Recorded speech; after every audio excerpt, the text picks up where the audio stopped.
మీ business ఏదైనా మీ ఊర్లో promotion చేయాలంటే అది సుమన్ టీవీతోనే సాధ్యం. ఇప్పుడే సంప్రదించండి. నల్లగొండ జిల్లాలో దాదాపుగా 30 సంవత్సరాల పాటు రాజకీయాలను శాసించి కాంగ్రెస్ పార్టీకి ఎనలేని సేవ చేసిన నల్లగొండ మాజీ శాసనసభ్యులు మాజీ ఎంపీ సర్దార్ చక్రం శ్రీనివాసరావు గారి 28వ వర్ధంతి కార్యక్రమాన్ని ఈరోజు నల్గొండలో ఘనంగా జరుపుకున్న వాళ్ళ అభిమానుల సమక్షంలో.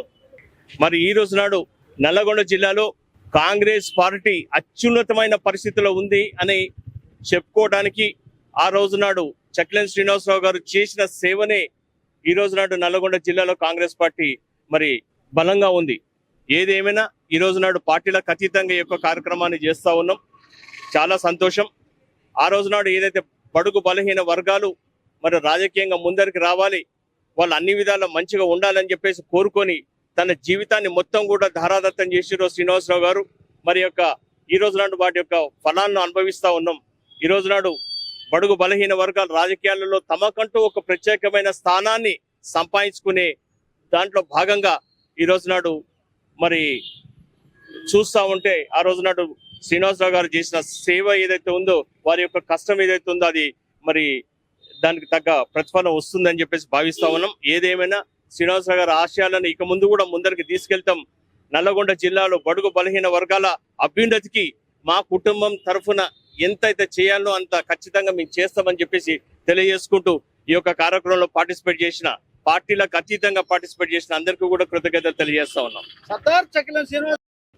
ఈరోజు మాజీ జిల్లా కాంగ్రెస్ అధ్యక్షులు, నల్గొండ జిల్లా కాంగ్రెస్ నాయకులు సర్దార్ చక్రం శ్రీనివాసరావు గారి 28వ వర్ధంతి కార్యక్రమాన్ని కాంగ్రెస్ పార్టీ తరఫున మరి వివిధ పార్టీల నుంచి వచ్చిన నాయకులు చక్రం శ్రీనివాసరావు గారి అభిమానులందరూ కూడా ఈ విధంగా ఈ రోజు కార్యక్రమం చేసుకోవడం జరిగింది. ముఖ్యంగా చక్రం శ్రీనివాసరావు గారు బడుగు బలహీన వర్గాల కోసం, అట్టడుగు వర్గాల అభ్యున్నతి కోసం పార్టీ కార్యక్రమాన్ని నిర్వహించడం జరిగింది. ముఖ్యంగా ఆ రోజు కమ్యూనిస్టులతోని కాంగ్రెస్ పార్టీ రోజు ఇంత పటిష్టంగా ఉండడానికి కారకులు కూడా సర్దార్ చక్రం శ్రీనివాసరావు అని చెప్పి గర్వంగా చెప్పుకోగలుగుతున్నాం. ముఖ్యంగా బడుగు బలహీన వర్గాల కోసం ఆయన నిత్యం కృషి చేసి అట్టడుగు వర్గాల నుంచి వచ్చినటువంటి ప్రజలకు, పార్టీ కార్యకర్తలకు, నాలాంటి సామాన్య కార్యకర్తలు కూడా రాజకీయాల్లో రావాలనేటువంటి ఒక ఉత్సాహాన్ని కలిగించినటువంటి గొప్ప నాయకుడిగా మనం ఈ రోజు ఆయనను గుర్తుంచుకోవాల్సిందిగా తెలియజేస్తున్నాం. జై కాంగ్రెస్, జై. స్వర్గీయ సర్దార్ చక్రం శ్రీనివాసరావు గారి వర్ధంతి సందర్భంగా మరి వారు ఇప్పటిదాకా పెద్దలందరూ చెప్పినట్టుగా బడుగు బలహీన వర్గాల అభ్యున్నతి కోసం, ముఖ్యంగా కాంగ్రెస్ పార్టీని బ్రతికించి ఇవాళ కాంగ్రెస్ పార్టీ ఒక వెలుగుతుంది అంటే నల్గొండ జిల్లాలో కేవలం సర్దార్ చక్రం శ్రీనివాసరావు గారే కారణం. మరి వారు తన పర్సనల్ లైఫ్ను కూడా త్యాగం చేసి కేవలం ప్రజాసేవకు మాత్రమే అంకితమైనటువంటి మహానుభావుడు. మరి ఆ రోజుల్లో రాజకీయ నాయకుడు అంటే మొత్తం తెలుగు రాష్ట్రాల్లోనే కాకుండా దేశం మొత్తం ఒక ఆదర్శంగా నిలిచినటువంటి నాయకుడు. మరి అట్లాంటి నాయకుడిని స్మరించుకుంటూ ఇవాళ మనం రామగిరి నడిబొడ్డున పంతులు గారి కాంస్య విగ్రహానికి వారి అభిమానులు, శ్రేయోభిలాసులు అందరూ కూడా చక్కగా పుష్పమాలలతో శ్రద్ధాంజలి ఘటించడం జరిగింది. వారు చూపినటువంటి ఆశయాలని ముందుకు తీసుకెళ్తూ వారి కుటుంబ సభ్యులైన మేము అందరం కూడా చక్కగా ప్రజాసేవకు మరొకసారి పునరంకితం అవుతామని చెప్పి తెలియజేసుకుంటూ జై కాంగ్రెస్. ఈనాడు సర్దార్ చక్రం శ్రీనివాసరావు గారి 28వ వర్ధంతి సందర్భంగా వారి అభిమానులమంతా ఇలా సంస్మరణ దినంగా పాటిస్తున్నాం. ఈ ఉదాహరణ కమ్యూనిస్టు జిల్లాగా ఉన్న నల్గొండ జిల్లాని కాంగ్రెస్ జిల్లాగా మార్చి 30 ఏళ్ళు బలహీన వర్గాలకు వీరుల సేవ చేసిన నాయకుడు. ఉదాహరణకు నన్నే ఒక సామాన్య కార్యకర్తగా ఉన్న నన్ను జిల్లా bank vice chairman, cooperative bank vice chairman చేసి పార్టీ టికెట్ ఇచ్చి బీసీలు ఎదగాలనే ఉద్దేశంతోనూ, బలహీన వర్గాలు ఎదగాలనే ఉద్దేశంతోనూ, నాయకత్వం ఎదగాలనే ఆశయంతో కృషి చేసి ఆశయం సాధించాడు.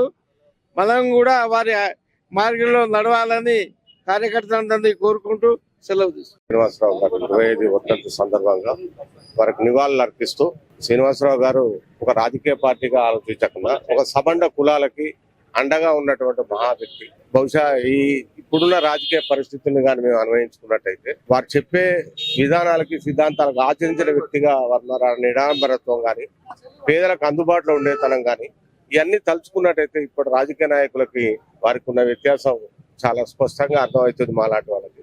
సో మేము యువకులుగా ఉన్నప్పుడు మాకున్న ఆలోచన విధానాన్ని మేము చాలా సార్లు తెలంగాణ ఉద్యమం గురించి మాట్లాడితే మీరు అనుకున్నటువంటి ఉద్యమం సాధించవచ్చు కానీ ఆశయంగా ఉన్నటువంటి ఆచరణలో కష్టము మరి తిరిగి దురరాజ్యము రెడ్ల రాజ్యం వస్తుందేమో ఆలోచించుకోండి అని చెప్పినప్పుడు 69లో మేము వారితో యువకులుగా ఉన్నప్పుడు ఆవేశపడిగా మాట్లాడాం. కానీ ఈనాడు రాజకీయ తీర్పులు కానీ రాజకీయ పరిస్థితులు కానీ చూస్తే వారు ఊహాత్మకంగా ఊహించినటువంటి నిజమవుతుందనే భయం మాత్రం ఈరోజు కలుగుతుంది.